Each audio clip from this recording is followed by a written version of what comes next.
Chapter 1 2025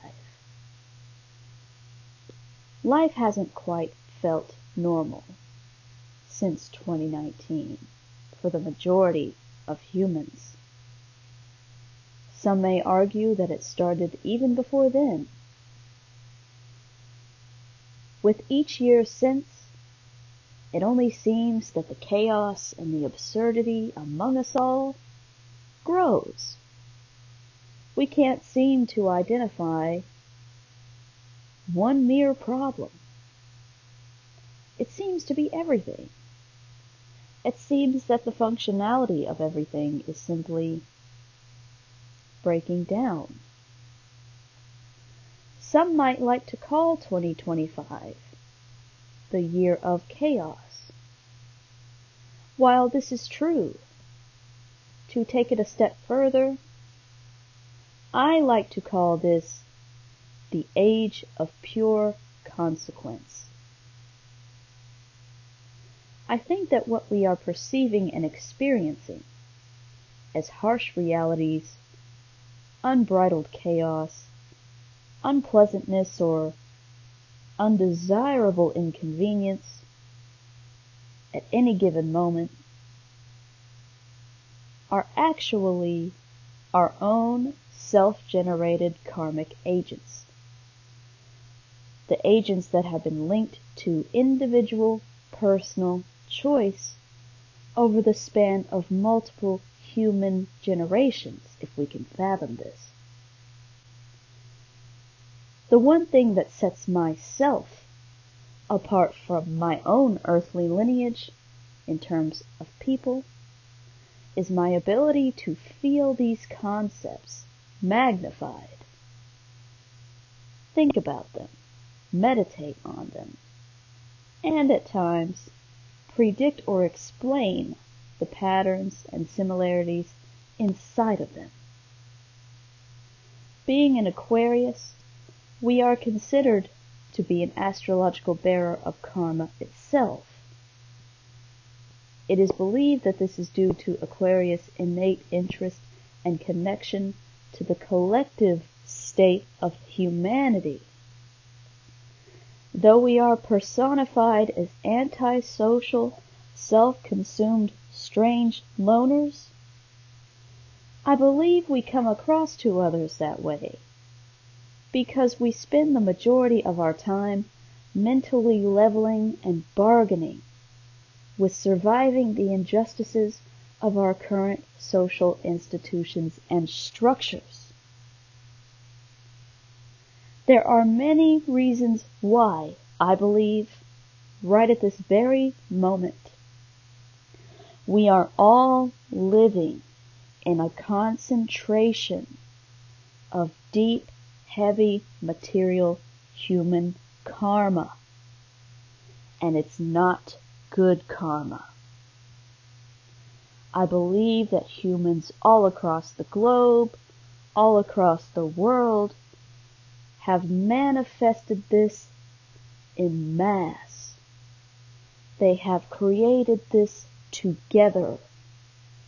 It is an avalanche of misfortune, or at least what seems to be misfortune. It may seem unpleasant and undesirable. It seems that way to our psyche, however, because of the inherent imbalance and injustice the way we handle life and the way we treat each other has created by this point. The systems we have in place, the people we have put into power, the choices we have made in order to keep the shambles of the system going, unfortunately, I believe, are magnifying this and making it even worse. You may ask, well, what exactly are you talking about? What have we done that's so awful it would generate this level of dysfunction? I do have a few examples. The first would probably be a debt-based economy. An artificial way, mainly by computers, calculating people's eligibility to generate lies and fake numbers. When I say fake numbers, I'm talking about numbers that are backed by absolutely nothing. I'm talking about generating hundreds of thousands of dollars in an instant just because your credit score says so. I'm talking about all of that money created by the machines and to some degree people having no real material backing to it. Another element might be loss of personal morality and our constant need to escape the flaws of our self-created reality. This would include people who play video games quite literally all day and don't want to step up to the plate to make any kind of personal improvement that would help shift their lives and create any positive elements around them. They prefer to dabble in artistic delusions to escape this. I would also say the fact that we have no merit-based system of any kind, which can calculate for the pitfalls of capitalism itself, is a huge problem. Humans reduce their fellow humans to numbers. Numbers which I must reiterate once again are backed by nothing, backed by the merit of individuals. They are not.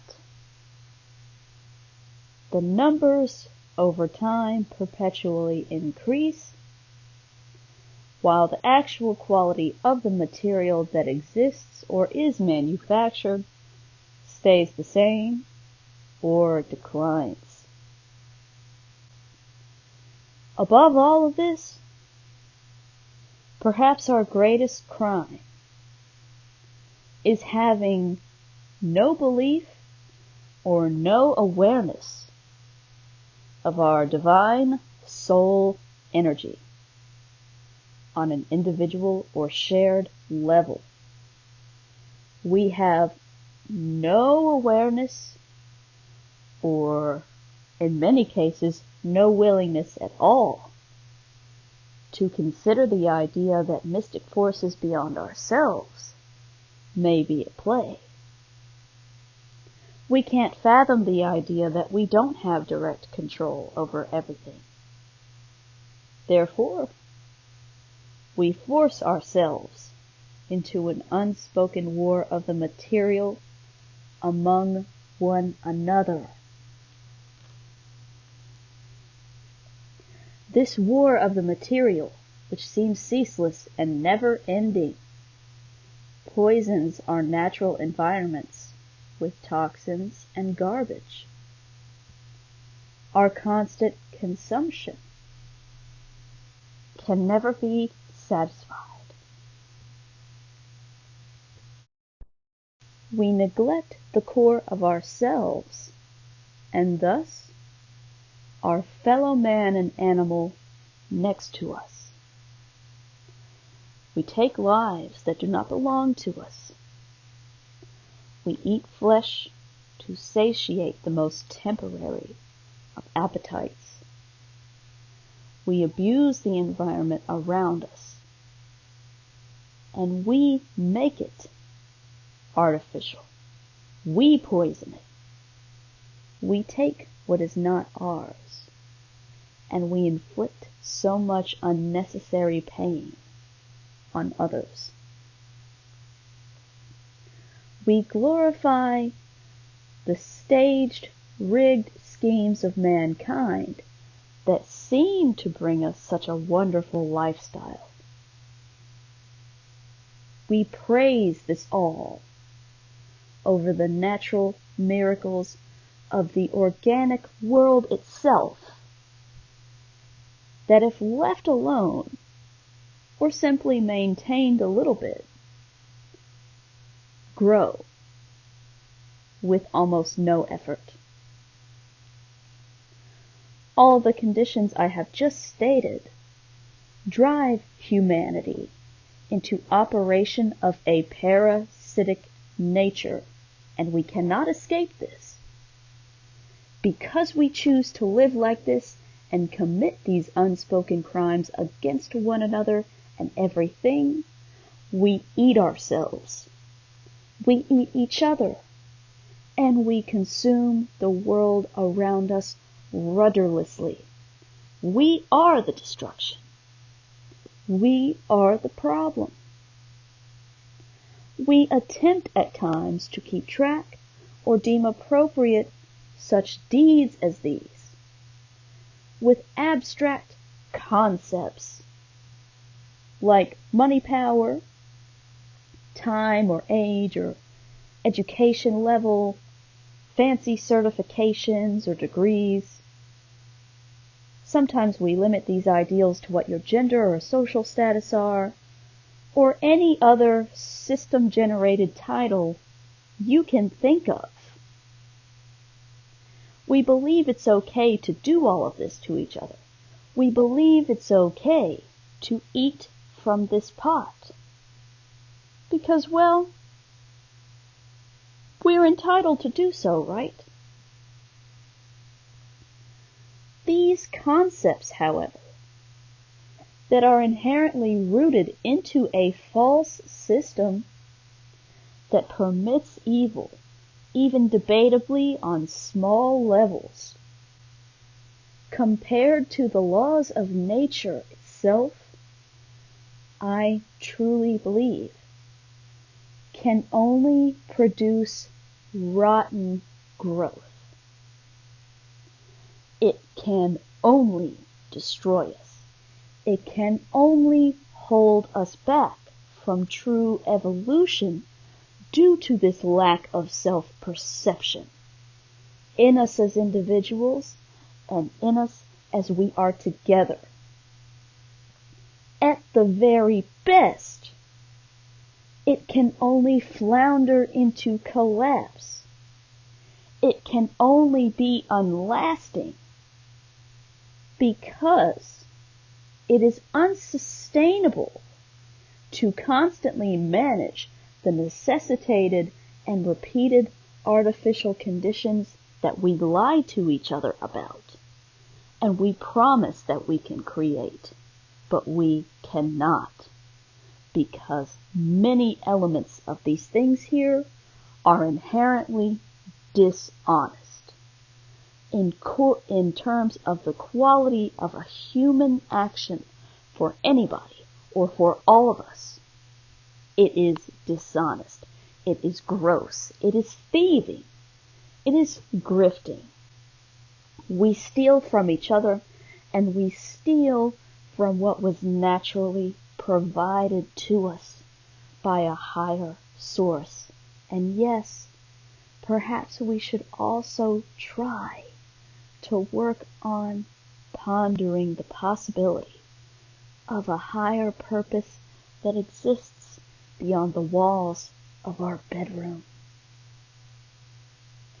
The symptoms of this disease that has been installed within all of us and is now being revealed to us through these odd world events can include things like mass disdain for social practices that inherently feel imbalanced, and we are becoming more aware of this. We see at every turn social discord, upheaval, and protests. No matter what group you identify with, no matter what jargon you are taught to repeat, the proposed solutions seem to fail, and probably will, because we cannot fathom this internal necessitated change first. Therefore, to maintain this, or at least bring humanity down to a lower vibrational level energetically, which includes living in a constant state of fear and unrest and chaos. The fear-mongering must be perpetrated and maintained by mainstream media and elitist powers for diversion and control. Thus, overall, we see the cratering of economies that have all been structured on these invented IOUs, these fake numbers, these false man-made ideals that are failing us all now because we have outsourced our own purity, righteousness, and humanity.